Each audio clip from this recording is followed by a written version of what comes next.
Good afternoon and welcome, everyone. Just before we get started, so this session today is called a Mastermind. And what does that really mean? It means a group of business owners getting together and discussing some of the challenges they go through on a regular basis. And I encourage you to do this with other business owners on a regular basis. It's basically get together with other business owners and speak about some of your challenges you're going through. Speak about some of your successes and really share and learn from each other. My name is Andrew Patricia, and I've always been a business owner. And for the last 25 years, I've been educating, training, and trying to inspire business owners across Canada and in different parts of the world.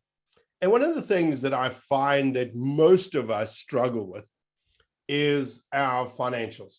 And it really doesn't matter what stage we are at our business. For those of us that are in the startup stage, it can be really challenging because you've got so much going on.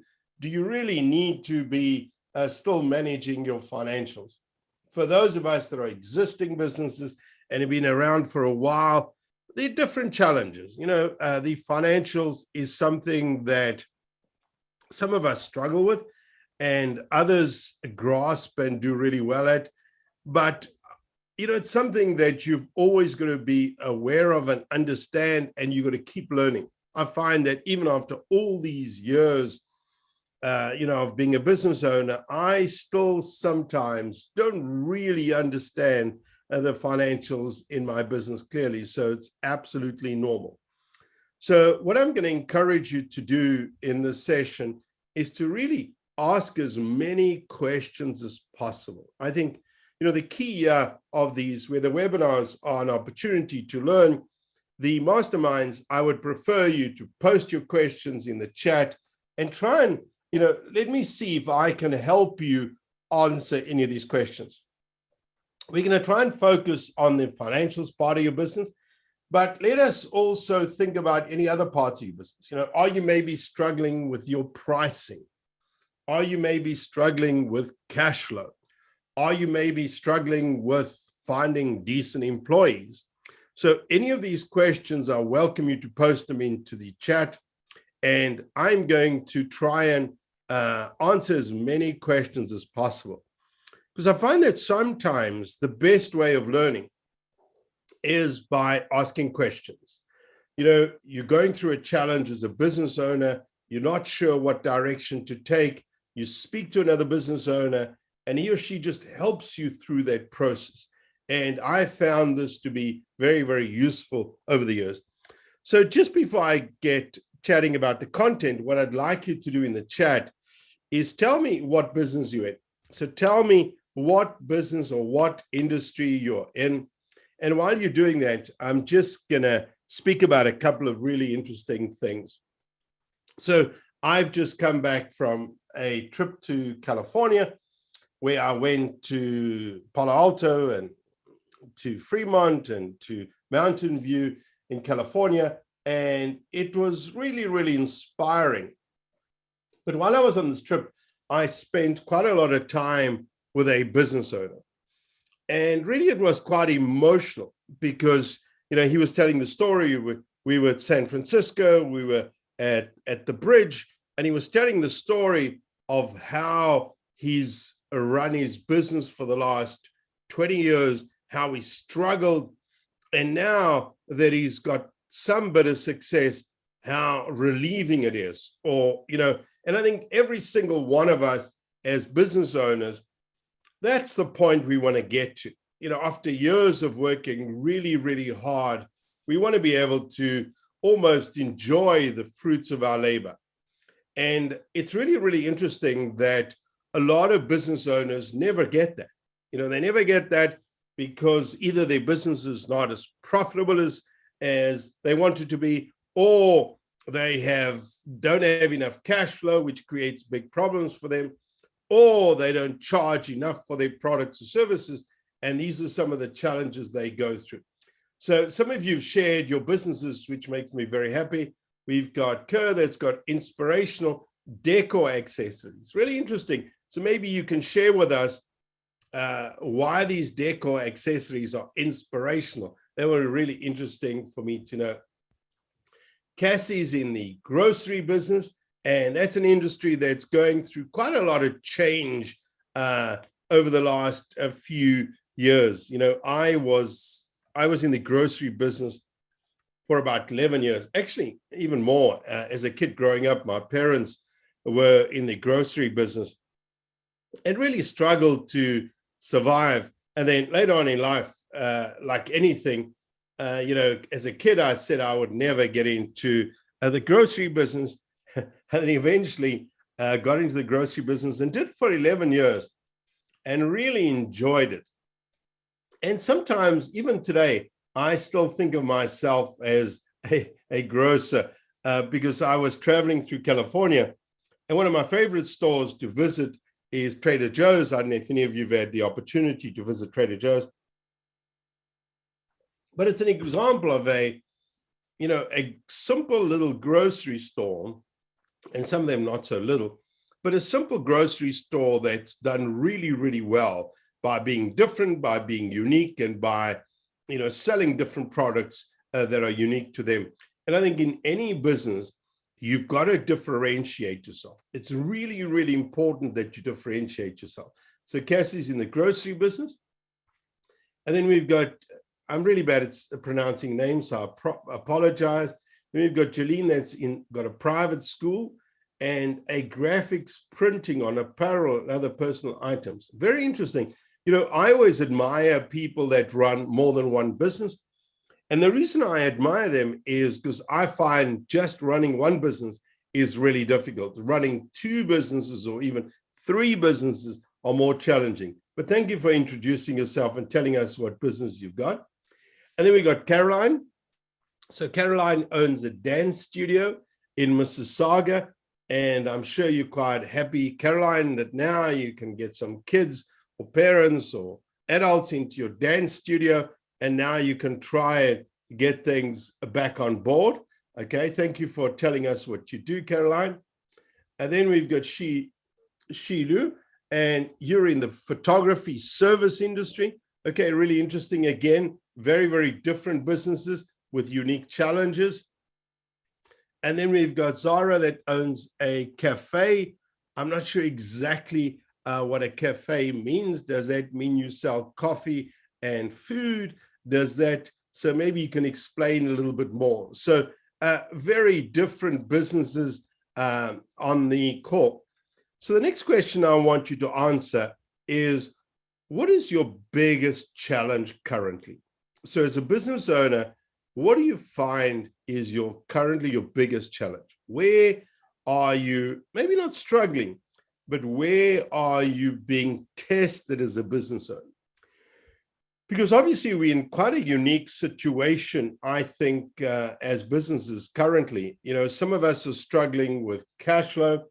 Some of us are struggling with logistics. Some of us are struggling with inflation. So, and those of you that are writing your comments in the chat, I really appreciate it because it gets the conversation flowing. And Cassie said, the labor shortage and the grocery prices. So that's a really, really interesting one, Cassie. And I think something that we are going to struggle with in a while. So let me tell you an interesting thing that I found on my recent trip was I noticed wherever I went, there were big signs. And I've never seen this on my travels before. I noticed big signs all over the US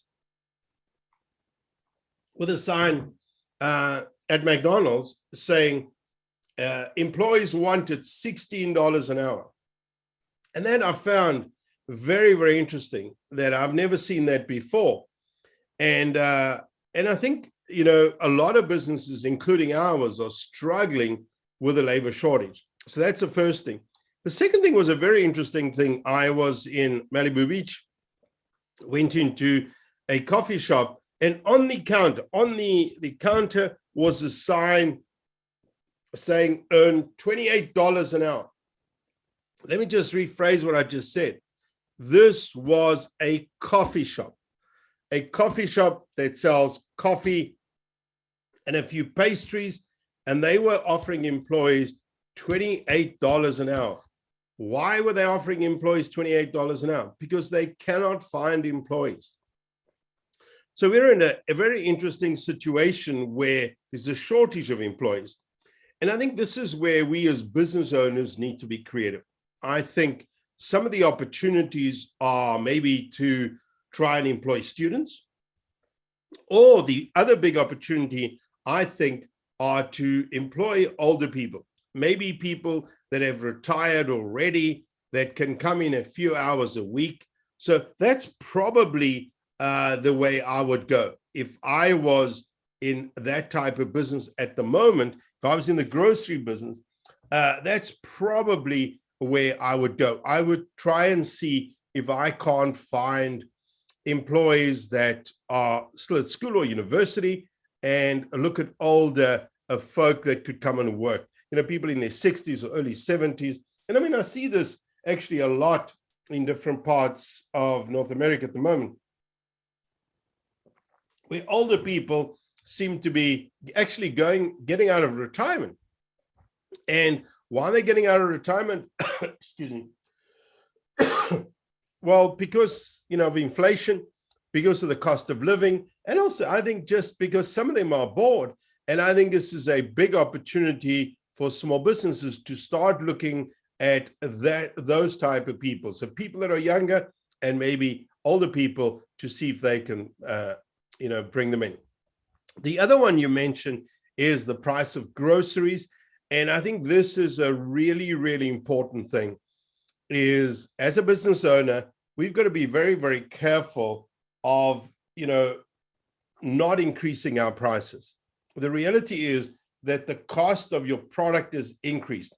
Because the cost of your product is increased, you have to charge more for your product.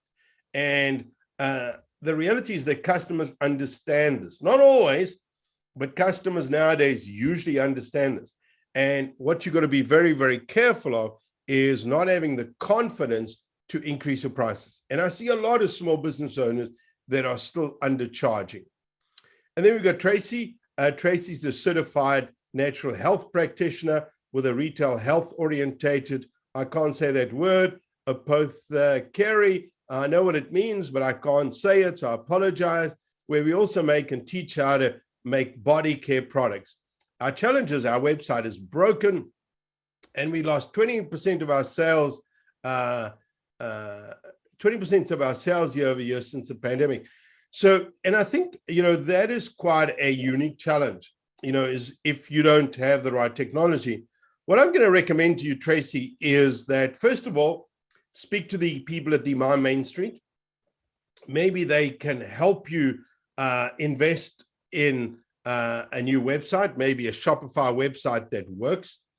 And if they can't help you, there are other programs available to small businesses like the Digital Main Street, where they can help pay for a new website for you. And I think this is really, really important.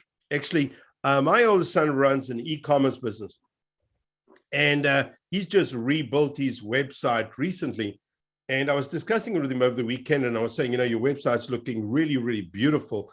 And, he was saying how it's improved his revenue. So I would recommend, Tracy, that you deal with that. And also, I think Tracy, what you want to try and do is think of your business as a startup. What happens sometimes when we've been in business too long, we forget some of those things we did initially when our business started, maybe a year or two or whatever it is. I know mine started, this current business I have started 19 years ago. And even I, 19 years ago, was attending more events. I think I was, doing more things that I don't do so much today. And I think maybe that's an important thing, is to get back to basics as a business owner. And try really hard to bring in more business. Caroline says one of the biggest challenges is bringing in leads and traffic through the door. And I agree with that 100%. But one of the things that we need to learn to do as business owners is, do some of these simple things right. I go for a walk every morning, and I was walking through our village this morning. And yesterday I noticed a new store that opened. And the only reason I noticed it is I walked past it and I looked and I noticed, there was a new business in there. But this morning when I walked past, I was really happy because they had this banner, like a flag up, showing that they were now open. And I thought that was far more effective, and I think sometimes we need to do the basics right, Caroline. Things like, have a special of the day every single day, or a special of the week every single week. Maybe do some flyers again, or maybe create an email campaign. But here's the thing, I think now is we've got to try stuff. And I think it's so important that we try stuff. We got to try stuff, and we got to keep trying until something works. And I think that's really the key now, because I think, the way we do business has changed. And I think a lot of what we were doing before has changed because of the pandemic. But things like, for example, people coming into a store, people still want to come into your store. And I want you to understand that. I, for example, do, as I mentioned earlier on, I do a lot of walking, and I buy these stupidly expensive walking shoes because they're very comfortable and they work really well for me. But I was buying them online. So I was buying them online. Whenever I went to the US, I'd order them and I'd pick them up. And then on this trip, I had the opportunity to walk into a store. And the experience for me was absolutely brilliant. Firstly, the store was very attractive from the outside. And secondly, the service inside the store was absolutely brilliant. One of the things that the assistant did that I thought was really, really brilliant was that she asked me a bunch of questions. She said to me, Andrew, do you run? Do you walk? Do you have flat feet? Blah, blah, blah, whatever. She asked me a whole lot of questions. And then when she asked me all these questions, she said to me, these are the right shoes for you. And I think the key there is that it was a sales approach.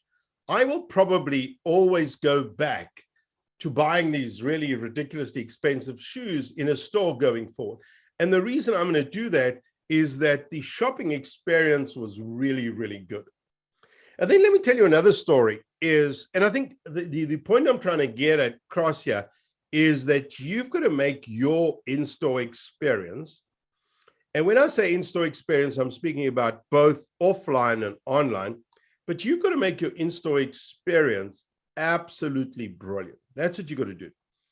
And I'll give you an example. A friend of mine, his daughter just came back from London, England. And I was sitting around the table on Sunday and we were discussing it. And then she said, she walked into the store and she bought a watch for her father. And her father has been in the transport business. So he's worked for the TTC, I think, over 30 years, which is the Toronto Transport System, whatever it's called.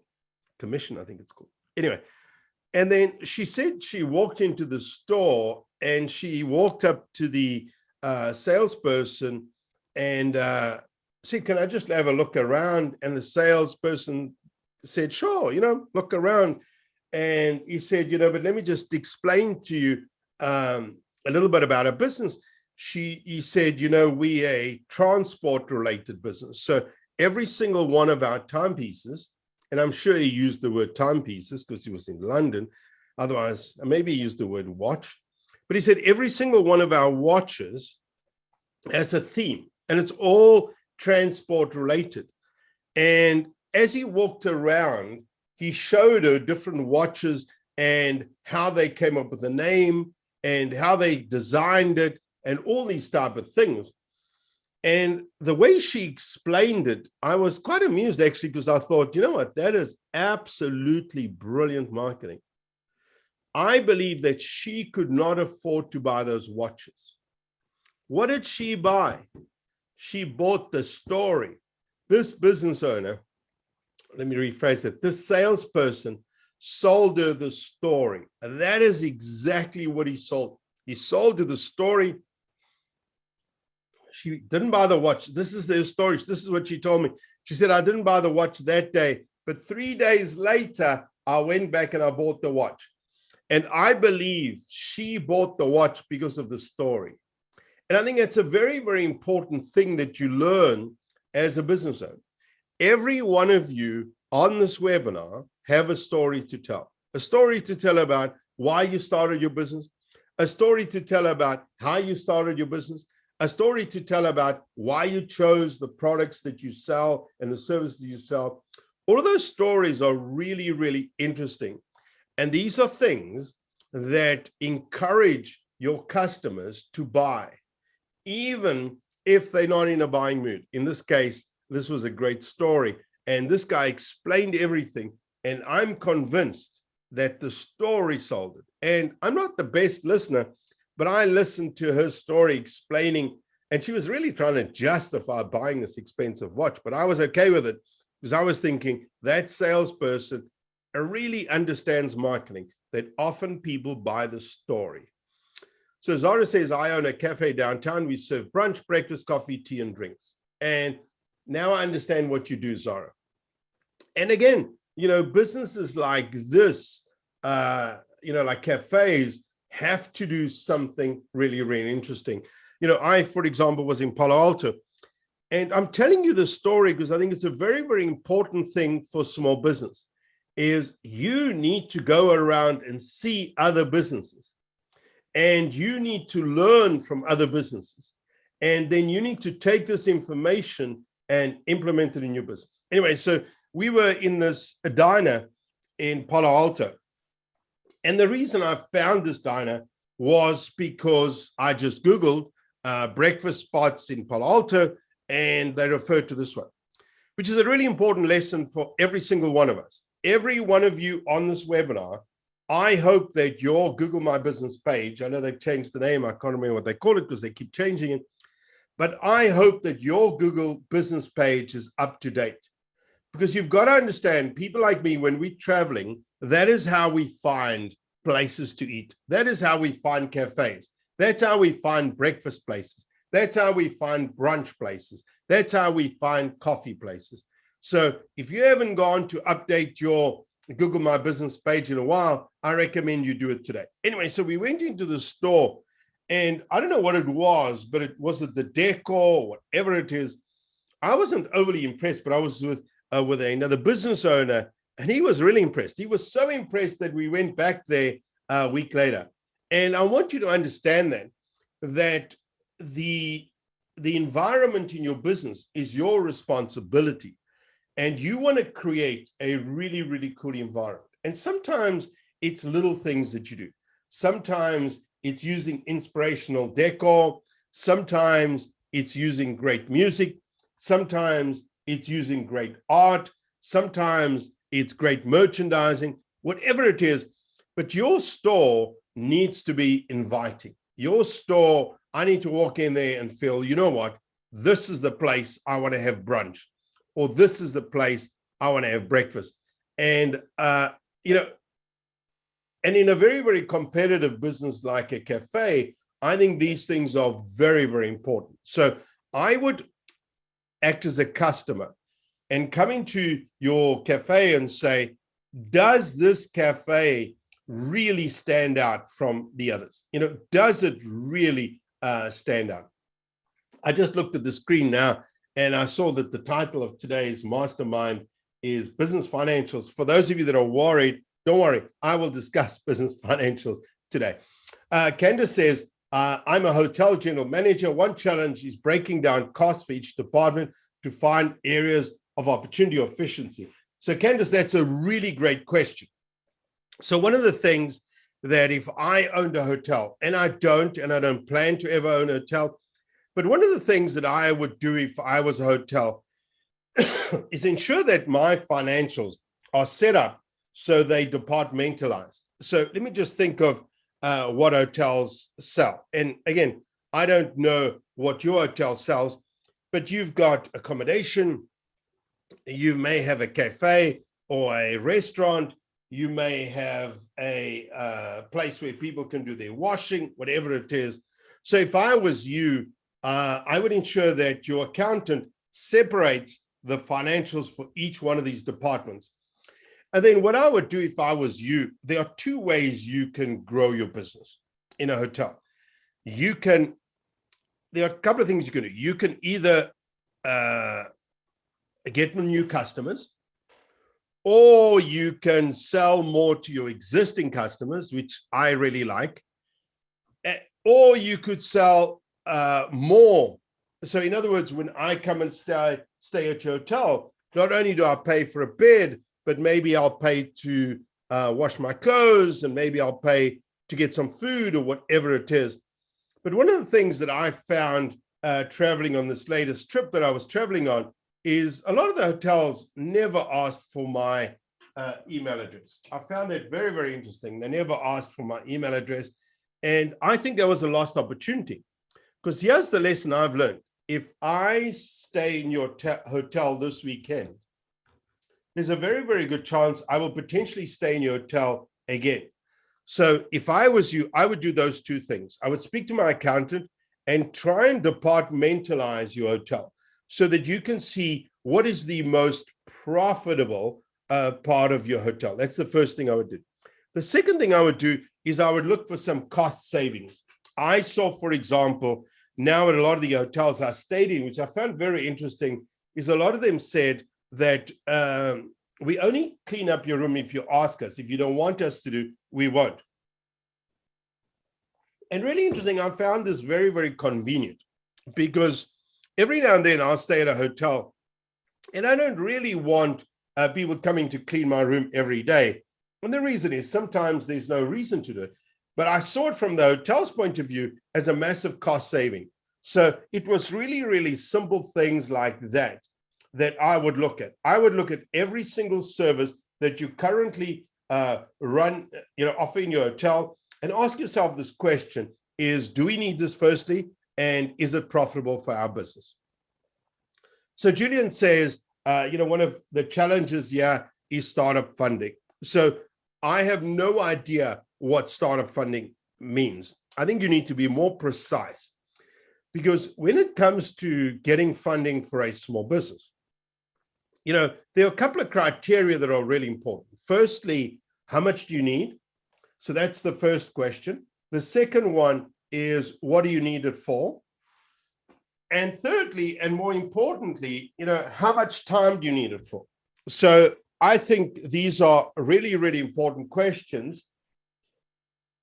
Excuse me. These are really, really important questions that you answer when it comes to startup funding. So what I would do if I was you, Julian, is I would make an appointment with my accountant. And have this general discussion with them about startup funding. Firstly, I would create a business plan. Secondly, I'd be very, very clear on exactly how much I need, and then have this discussion with your accountant of exactly how you would raise this money. Because again, it depends on your situation, your scenario. Just saying startup funding doesn't give me enough information to advise you. But is there startup funding? Absolutely. Is it difficult to get? Absolutely, it's difficult to get. The other thing I would also do, I would speak to the people at my main street, because maybe they can help you. And if they can't help you, they can at least guide you in the right direction, which I think is sometimes more important. So Gulam says, optical lounge, vision care, Scarborough, labor shortage struggle. Again, labor shortage struggle is the same issue we discussed earlier on. And I'm not sure, Gulam, if yours is similar to the grocery store, but I think here again, we have to get creative. I don't know anything about the optician's business, but again, I would probably look at some of these same solutions I gave early on, of looking for, let's say, for example, you need an optician, maybe look for a retired optician, even if it's just temporary, they can come 1 or 2 days a week in and offer their services. And maybe that's not the solution, but I think, we need to try. Just to elaborate, I make custom inspirational decor accessories to empower women on their journey to thriving. The accessories are coasters, inspirational canvas, keychains, and my clients share their videos. Wonderful. I like those type of businesses. Silu says that pricing struggle, clients kept cutting budget on commercial productions. That's really, really interesting that you say that. I had a discussion this weekend with a business owner I know that only does business to business. And he works on big commercial productions, so for marketing companies. And this is what he said to me. He said to me, Andrew, we have never been so busy. Firstly, that's the first thing he said to me. And the second thing he said to me, which I found very interesting, is that customers want stuff and they don't care how much I charge. He even had the case, and we've had it too, where customers came back to us and said, you know what, we think you're charging too little. So here's the thing. If you are offering value, there's a major, major shortage of labor. I think that prices are not negotiable.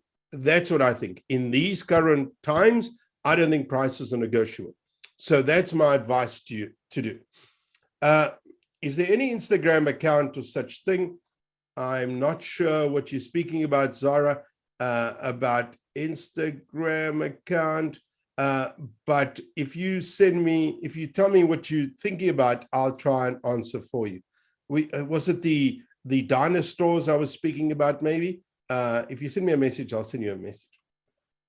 So Tracy says, I had a Main Street build me a website that never converted its operating costs. I have 9,000 pages, and it's very complicated and costly to rebuild or build a huge commerce website. I understand that, Tracy. It is very costly, although I still believe that there are options. I mean, I spoke about Shopify. Shopify won't do bulk pricing. Example 0.0, the solution is not simple. There you go. And I understand that, Tracy, that sometimes solutions are not simple. But if I was you, I would speak to some of the Shopify people, firstly. And if that doesn't work, I would speak to some of the Shopify developers. I know, for example, quite a few people that run very, very successful Shopify stores that have used Shopify developers. So they don't specifically work for Shopify. So I would go onto the Shopify platform. You will see that they have people that actually develop on Shopify. And I believe there's a solution for you, Tracy. I know you have 9,000 pages, but let me tell you something. Businesses like Amazon have much more pages. I know my son, Daniel, has a massive website, and if he can do it, I believe you can do it. I think, Tracy, the other key thing is to find the right person or the right consultant that can help you sort this problem out. I think that is the key thing here, okay? And I believe that the problem can be solved. I mean, you use the example of 0.01234. That's very, very tiny. So I'm not sure exactly what you sell, Tracy, but I believe there's a solution out there. Do you need to be creative? Absolutely. You need to be creative. You're going to probably have to get a developer that works on Shopify and understands Shopify, that maybe you'll have to adjust it accordingly. Because I've seen it done, and I know it can be done. Is it difficult? Absolutely, it's difficult. Caroline says, being a business owner, I don't have time to manage my social media account and create blogs. Caroline, I understand that, but there are solutions. Maybe the solution for you, Caroline, is to outsource it. And here's the thing. Nowadays, you know what?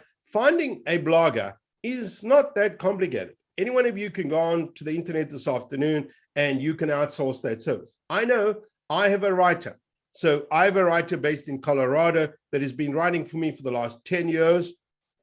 She charges me a reasonable rate and she writes blog posts for me regularly. So I would try and see if there's a solution. And you know what? I would probably go to Upwork, I'd go to Fiverr, I'd go to a bunch of these places, or just speak to somebody in your community. So Caroline, I would probably outsource that, is what I would do, because it sounds like you don't have time.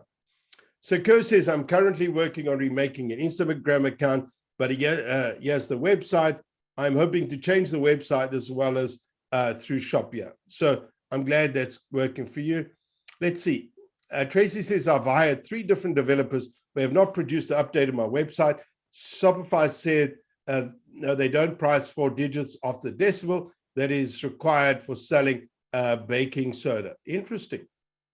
I'm not sure I understand what you're saying, but maybe you're right, Tracy. If Shopify cannot do that, but that is quite a unique situation you've had.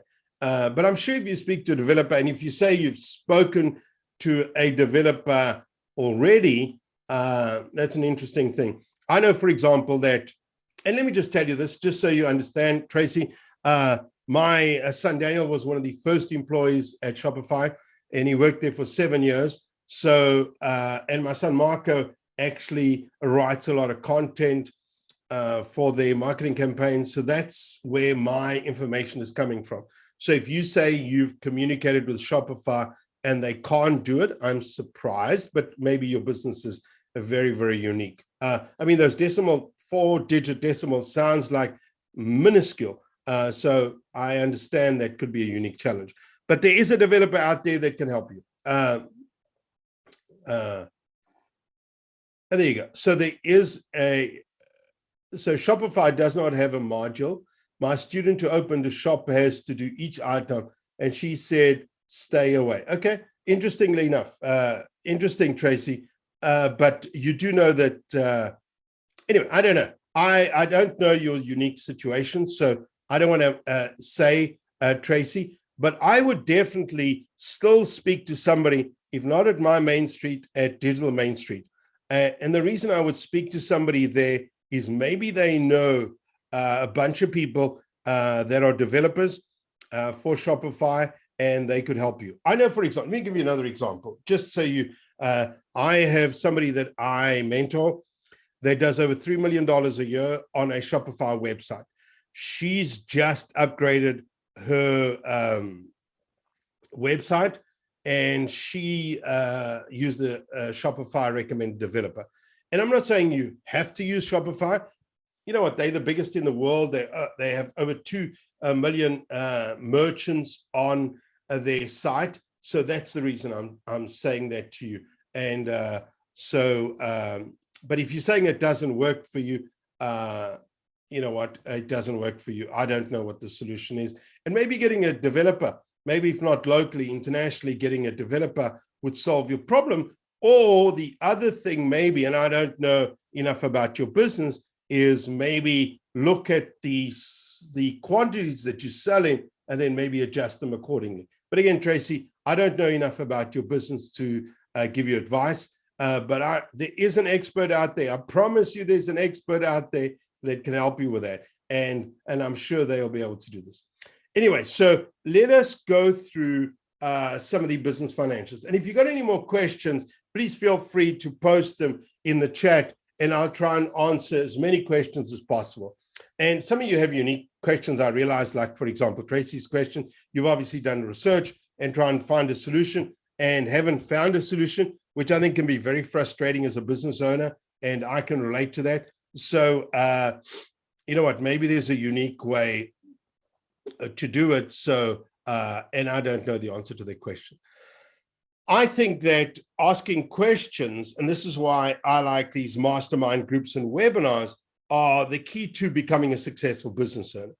I find that what happens sometimes is that if you keep asking the question, you'll eventually find the answer. That's what I believe. So what I'm recommending is that you don't give up. And I recommend that you have these discussions with other business owners. I would even go out and find different forums or platforms where you can discuss these things with business owners. But I'm encouraging you as a business owner. That's what I'm encouraging you to do, is to keep asking questions. And remember that finding the answer may be very, very difficult. And I want you to understand that finding the answer may be very difficult.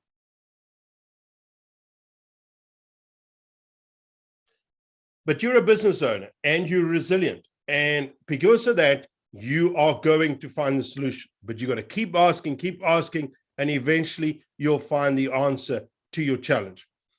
Let's go back a little bit to the initial title of this mastermind was the financials.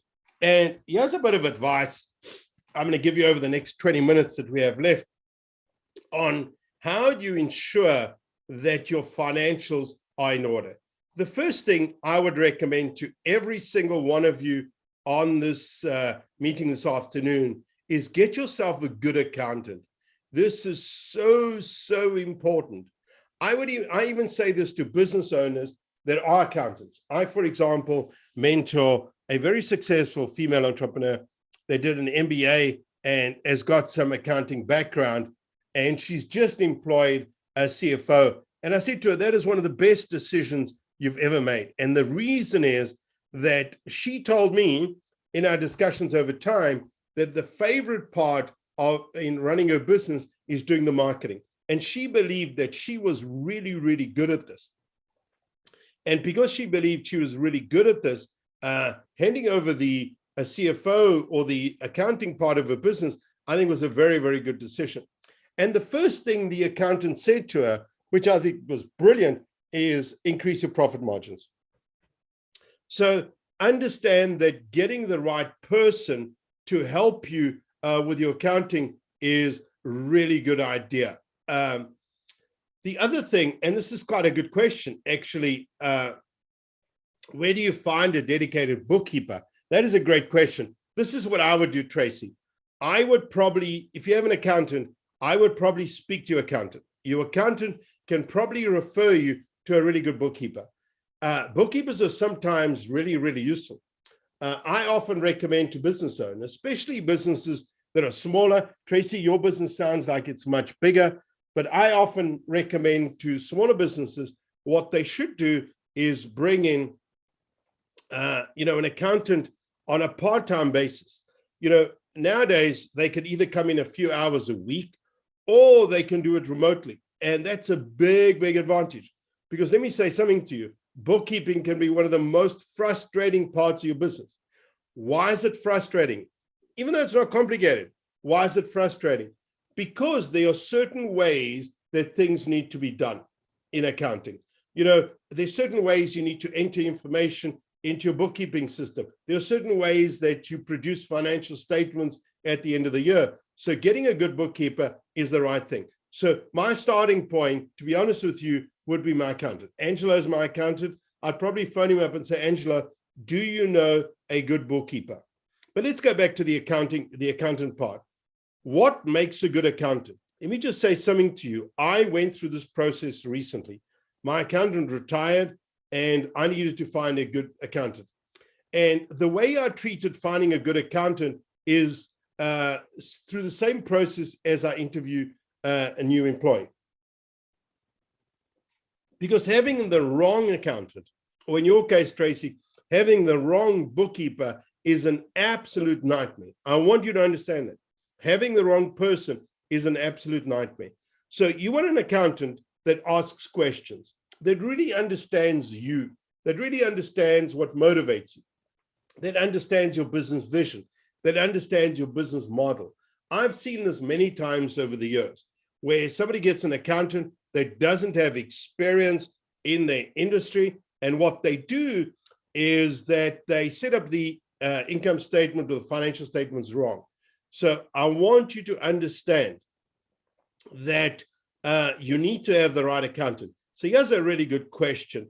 Kerr says, is Wave Apps enough for small business, or do you still recommend having a bookkeeper? So Kerr, the answer is a very simple one. It depends on your knowledge. It depends on what you're capable of doing. This is my recommendation. If you're a creative person and numbers are just not your thing, do not waste your time trying to do your own bookkeeping. Even if you use the best apps in the world, the best software in the world, it's just not your thing. So I would recommend that you find somebody. The other thing is, here's another comment by Tracy. I need and can only afford 1 day a week with some work remotely after a while. Okay, here's the thing, Tracy. Nowadays, you can have somebody that is fully remote. So you can have somebody that's, they don't even have to be in the same country as you. I know, for example, my previous accountant, George, used to use bookkeepers in Uganda. And I don't know anything about bookkeepers in Uganda. Let me be honest, even though I worked in Southern Africa for a long time, and in many countries in South Africa, I know nothing about bookkeepers in Uganda. But he used bookkeepers in Uganda, and they were absolutely brilliant. I've heard of business owners that do their bookkeeping totally remotely and find it brilliantly. They find it brilliant because they'll wake up in the morning and their bookkeeping is done. So the thing that you need to find is the solution that works for you. If you can only have a bookkeeper once a week, well, get a bookkeeper once a week, but make sure that they're productive, because I promise you, I've run big businesses with lots of employees, and I promise you, if the person is organized, if the person is disciplined, if the person is productive, they can do all that work in a day. I know. I ran a big business and I was able to do it. I need somebody in person because the difficulties with accessing online, I need to use paper records to answer questions. That's fine. You know what? Find somebody, Tracy. I would probably, I mean, I don't know where you're based, but I would speak to my accountant. I'd speak to my local small business center. Even maybe somebody at the My Main Street program can refer you to an accountant. You want an accountant that educates you. You know, little things like, I realize business owners don't know. Some business owners on this group this afternoon don't even know what gross profit percentage is. Some business owners on this group this afternoon don't know how much profit they made last year. Why? Because at the end of the year, the accountant says to them, sign these papers, they sign them, and they never look at them. So what I want you to understand is it's your responsibility to find the right person that can educate you about your financials, that can tell you how you did last year, how you did last month, how you need to increase your gross profit margins. That's the type of person you want. Otherwise, you're wasting your money. You're paying for a service and you're not getting the best results. So you want somebody that educates you. You want somebody that you understand. How many times have you gone into a meeting with an accountant and they'll explain something to you and you walk out of that meeting saying, I have no idea what they're talking about? That for me is a big problem. Firstly, because accounting is not that complicated, firstly. And secondly, because you are paying for a service and you don't understand what this person's saying, which is an absolute waste of money. So understand this, that it's very, very important that you as a business owner find somebody that dumbs it down for you if you're not that smart like me. I mean, I'm not that smart. So when I'm with an accountant, they've got to dumb it down so that I understand exactly what they're talking about. And even though I've been in business for over 30 years, every year I learn something new from my accountant because he explains things to me and I say, oh, well, I didn't even know about that. And I should know about that because I teach business owners about financials. You want an accountant that works with small business, and that goes for bookkeepers too. It's really, really, excuse me, it's really important that you get somebody that works regularly with small businesses because we are a different breed. I want you to understand that. We are hot-headed. We are sometimes too ambitious. We are impatient. We are all those things. So if somebody regularly works with small businesses, they understand some of the unique challenges that we go through. And here's a very, very important thing, is you want to have an accountant that is not a friend or a family member. I always say to business owners, every single person that you employ, you must be able to fire. If you cannot fire them easily, they shouldn't be working for you. So family and friends should not be your accountant, is my opinion. A lot of you are not going to agree with me, which I understand, and that's okay. But you've got to understand this. Now, let's talk a little bit more about bookkeeping.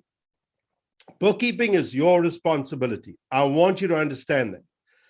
And if you understand that, it's going to make your accounting so much easier. So one of the first things you can do before you get a bookkeeper, before you get an accountant, is get organized. It's really, really important that you get organized. You've got to understand that bookkeeping is your responsibility. If Revenue Canada ever audits you, they want this information from you because you signed off on this information. So you've got to understand it's your responsibility. So one of the best things I can tell you to do is to keep your records organized. What does that mean? And I'm going to show you just really quickly. I didn't have that intention, but these are the binders that I create every year. Every single year, I've got 5 binders, okay? 5 binders that I keep all my information. I have these binders that I keep my invoices, I keep my bank statements, I keep letters from Revenue Canada, all of these things in one place. Why do I do that? Because at the end of the year, when Angelo says to me, Andrew, where are my bank statements? I just send it to him. When Angelo says to me, Andrew, where are your credit card statements? I just send it to him. When at the end of the year, Angelo says to me, Andrew, where are the letters that Revenue Canada sent to you? I just send it to him. So what I'm saying to you is that if I was your bookkeeper, let's just say I was your bookkeeper, and I arrived to do your bookkeeping, and you gave me 5 binders, and you said, Andrew, here's the 5 binders, all my invoices, my bank statements, my credit card statements, all inside there, organized. You know what? I'm going to be in and out of your office much quicker. So I recommend that you keep your records organized. The other thing I recommend you do is that you create a system to keep information. Like Tracy mentioned earlier on, that she's got to keep paper-based information. So do I. If you were in my office now, actually, yeah, just underneath my chair behind me, I've got 7 years of information. So if Revenue Canada shows up here tomorrow and says, Andrew, we want invoices from 2017, I'll say, just hang on a second. And I'd reach down and I'd get invoices from 2017.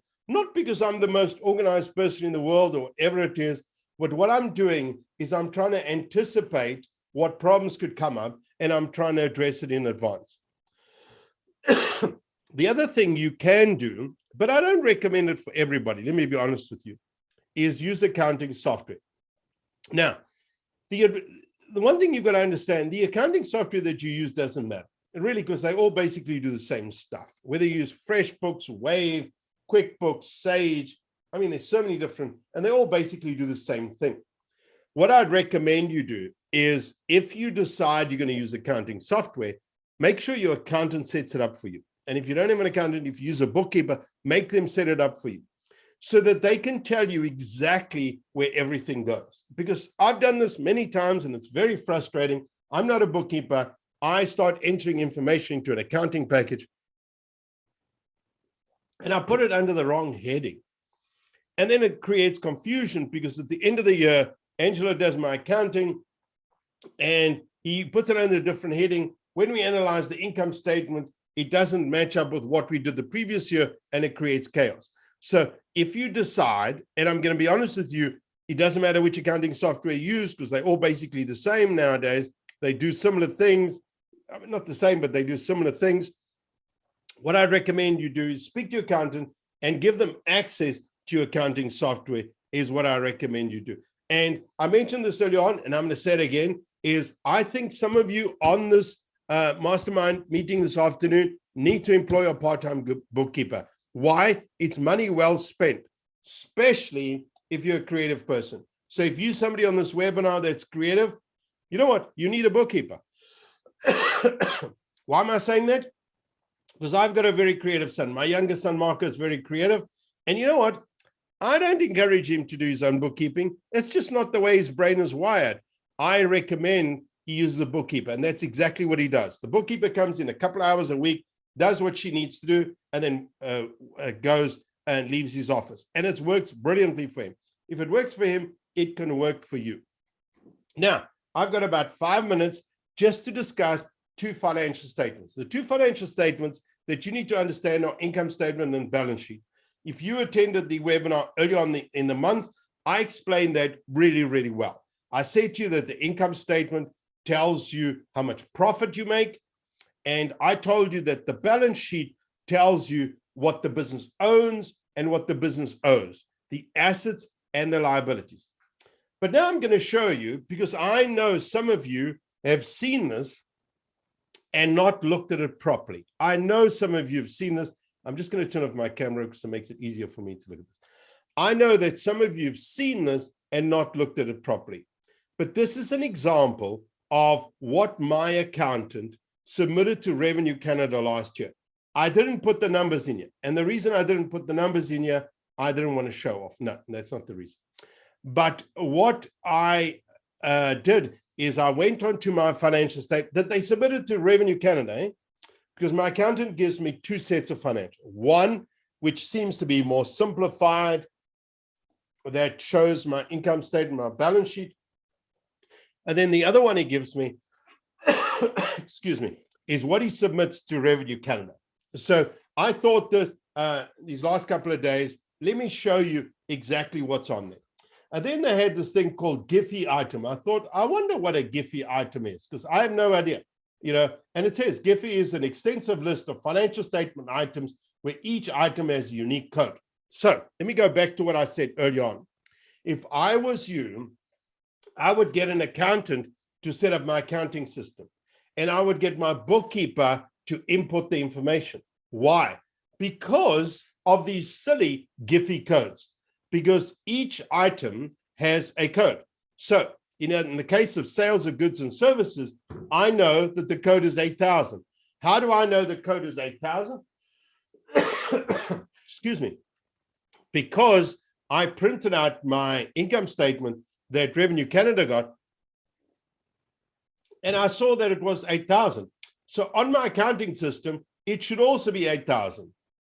Then it's got the total sales of goods and services.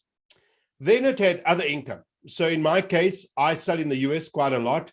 So I have a foreign exchange gain or loss. Usually it's a gain. Then I have realized gains. I've got a spelling error there, but that's okay.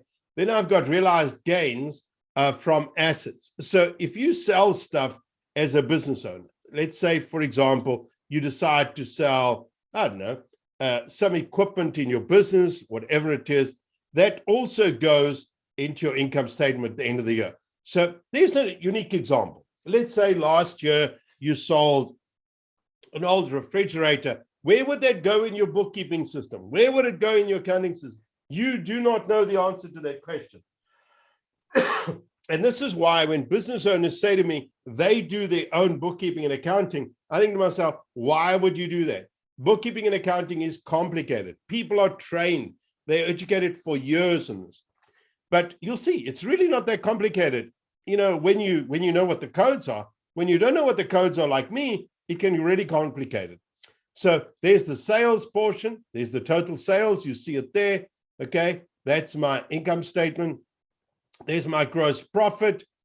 So what I would do if I was you is get my accountant to set up the income statement in my accounting system, just like Revenue Canada does. Because at the end of the year, it's going to make it very easy. They're going to go to advertising and promotion. They'll look at code 8520, and they'll see all your advertising expenses.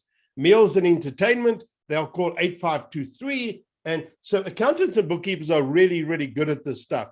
And this is why I recommend you get somebody to do this. Or the balance sheet also has all these codes. I didn't know it had all these codes because typically the part that I look at the end of the year is what my accountant produces. So here's the lesson I want you to understand. There are a lot of you on this session this afternoon that can do a lot of your own stuff. But I recommend for most of you is your job should be what I do, is organize your information.